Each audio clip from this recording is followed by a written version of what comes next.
সিন্নি খাও কারু সিলাই, মোল্লা চিনলা না, কারণ মোল্লারও সিলাই তো তোমরা সিন্নি খাইতেছ। মোল্লা যদি না থাকতো তাহলে তোমরা সিন্নিও খাইতে পারতা না।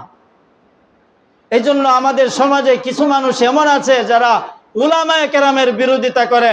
বিশেষ করে বর্তমান জামানায় এতাতি গ্রুপ সাদপন্থী যারা আছে, ফিতনায়ে সাদিয়া, তারা উলামায়ে কেরাম সারা বাংলাদেশ ও সারা বিশ্বের মুসলমান এবং সারা বিশ্বের উলামায়ে কেরামগণ একদিকে, আর মৌলানা সাদ সাহেবের অনুসারীরা তারা হলো একদিকে। মানে তারা বেশি বোঝে, অথচ তাদের মধ্যেও কিন্তু আলেম আছে, কিন্তু ওটি আলেম না, ওটি আলেম নামে কলঙ্ক। ওইগুলি দরবারি আলেম, ওইগুলো আওয়ামী লীগের দূষর ছিল। এই জন্য আমরা পরিষ্কার ভাষায় বলতে চাই, যারা এতাতি করো, পরিষ্কার ভাষায় বলে দিতে চাই, পূর্বেকার আওয়ামী লীগের জামানায় সেই টঙ্গীর ময়দান 2 ভাগে ভাগ করা হয়েছিল। তোমরাও সেখানে ইজতেমা করেছিলা, উলামায়ে কেরামের নেতৃত্বেও ইজতেমা হয়েছিল। কাকরাইল মসজিদেও 2 ভাগে ভাগ করা হয়েছিল। উলামায়ে কেরামের নেতৃত্বেও সেখানে তাবলীগ চলতো এবং কি এতাতিরাও সেখানে তাবলীগ করত। পরিষ্কার ভাষায় বলে দিতে চাই, সেই ফেসিবাদী সরকার এখন আর নাই, সেই সুযোগ আর তোমাদের এখন থাকবে না। কাকরাইলের মসজিদ সবসময় সর্বদায়ের জন্য উলামায়ে কেরামের নেতৃত্বেই চলবে।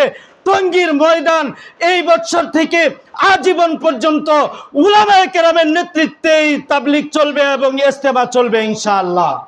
বা ফেরকায়ে সাদিয়া যদি বলা হয় এটাও বল, আমার ভাষায় আমি বলি তারা হলো গুন্ডা বাহিনী। ঠিক না বেঠিক?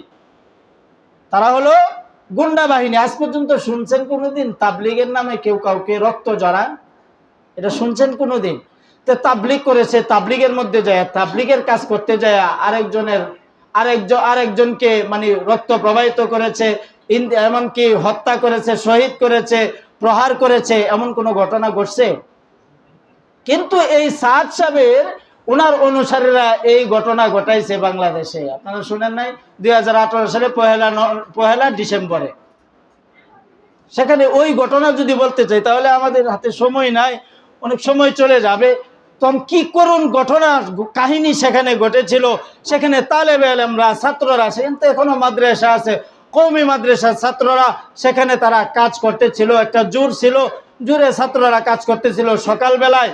তখন সবাই যার যার মতে, কারো কাছে তো কোনো লাঠি সুটা নাই, এমন প্রস্তুতিও নেয় নাই যে সাদ বাহিনী, গুন্ডা বাহিনী তাদের উপর আক্রমণ করবে। আপনারা ভিডিও অবশ্যই দেখছেন যে হঠাৎ করে তখন সাদ বাহিনী, সাদের অনুসারী যারা এতাতি গ্রুপ করে যারা, তারা সবাই সেই ময়দানে ঢুকে, ময়দানে প্রবেশ করে তখন সেই অনেক ছাত্রদেরকে আহত করেছে। এমনকি একজন নিহত হয়েছিল, একজন শহীদ হয়েছে। বাকি 300-এর উপরে ছাত্রদেরকে এবং তৌহিদি জনতা, সরল মনা মুসলমানদেরকে আহত করেছে। সুতরাং পরিষ্কার ভাষায় বলতে চাই, এমন খুনিরাই বাংলার জমিনে আমাদের বুকে যতদিন পর্যন্ত রক্ত থাকবে, কওমি উলামায়ে কেরামগণ যতদিন থাকবেন, ততদিন পর্যন্ত বাংলার জমিনে তৌহিদি জনতা উলামায়ে কেরামের নেতৃত্বে ফিতনায়ে সাদিয়াকে রদ করেই দিবে। টঙ্গীর ময়দানে তাদেরকে 1 মিনিটের জন্য শেষ টঙ্গীর ময়দানে ইজতেমা করতে দেওয়া হবে না। কাকরাইল মসজিদে 1 মুহূর্তের জন্য তাবলীগ পরিচালনা করতে দেওয়া হবে না। এমনকি আমরা গাজীপুরের পক্ষ থেকে পরিষ্কার ভাষায় বলতে চাই, সেই গাজীপুরে টঙ্গী ইজতেমা অবস্থিত, আমরা জান এবং মাল দিয়ে যে কোনো মুহূর্তে উলামায়ে কেরামের নেতৃত্বে যখন ডাক দিবেন ফিতনায়ে সাদিয়াকে রদ করার জন্য এবং সাদ গ্রুপকে প্রতিহত করার জন্য, আমরা জান এবং মাল নিয়ে সার্বক্ষণিকভাবে প্রস্তুত থাকবো এবং ময়দানে ঝাঁপিয়ে যাব ইনশাআল্লাহ। এমনকি আমরা পরিষ্কার ভাষায় বলতে চাই, যারা এতাতি গ্রুপ করে আলেম নামে কলঙ্ক, তারা জোর গলায় বলে যেভাবেই হোক আমরা ইজতেমা করবই, যেভাবেই হোক আমরা কাকরাইল মসজিদে তাবলীগ পরিচালনা করবই, যেভাবেই হোক তারা বলেছে যে এই বাংলার জমিনে সাদ সাহেবকে আনবই। এটা হলো তাদের বক্তব্য। আর এই দেশের তৌহিদি জনতা এবং হক্কানি উলামায়ে কেরামের প্রত্যয় হলো, অঙ্গীকার হলো, আমরা এখন প্রস্তুত আছি। 1 ডিসেম্বর 2018 তারিখকে তোমরা মনে করিও না, তোমরা আবার ফিতনা যদি ছড়াইতে চাও, আবার যদি তোমরা তাবলীগের নামে মানুষকে হত্যা করার ষড়যন্ত্র করো, তাহলে আমরা অবশ্যই তা প্রতিহত করব। খোদার কসম করে বলতে পারি, এই বছর না, শুধু জিন্দিগি ভর পর্যন্ত, যতদিন পর্যন্ত মৌলানা সাদ সাহেব তার ভুলগুলো স্বীকার না করবেন, ততদিন পর্যন্ত বাংলার জমিনে যদি মৌলানা সাদ সাহেব যদি পা দেয়, যদি পা রাখে, বুকের তাজা রক্ত দেওয়া হলেও মৌলানা সাদ সাহেবকে এই বাংলার জমিনে দাফন করা হবে, দাফন করা হবে, দাফন করা হবে ইনশাআল্লাহ। কারণ এটা হলো আলেম নামে কলঙ্ক, তাবলীগের নামে কলঙ্ক। যারা 1 ডিসেম্বর 2018 সালের 1 ডিসেম্বরের সকালবেলায় শত শত ছাত্রদেরকে আহত করেছে, তারা কখনোই তাবলীগ করতে পারে না। এরা নাশকতাকারী, এরা গুন্ডা বাহিনী, এরা ফাসাদ সৃষ্টিকারী।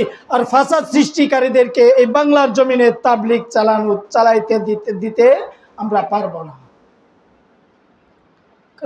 এই ক্ষেত্রে সারা বিশ্বের মুসলমান এবং হক্কানি উলামায়ে কেরামগণ, বিশেষ করে উলামায়ে দেওবন্দ, দারুল উলুম দেওবন্দ থেকেও পুরো তার বিরোধী। কিন্তু আগে এমন একটু ঘটনা ঘটেছিল, যেহেতু আমাদের পরিস্থিতি ভালো ছিল না। আর আমাদের গত যে ইজতেমাগুলো হয়েছিল, ওই ইজতেমাগুলো সরকারের আওতায় চলে গিয়েছিল। সরকার কি করতো? সরকারের দোসর ছিল, এতাহাতি গ্রুপটা সরকারের দোসর ছিল। এই জন্য সরকার তাদের পক্ষে ছিল। পক্ষে থাকার কারণে তাবলীগটার মাঝে বিভাজন সৃষ্টি করার জন্য তাবলীগের ময়দান, ইজতেমার ময়দানকেও 2 ভাগে ভাগ করে দেওয়া হয়েছিল, কাকরাইল মসজিদকেও ভাগ করে দেওয়া হয়েছিল।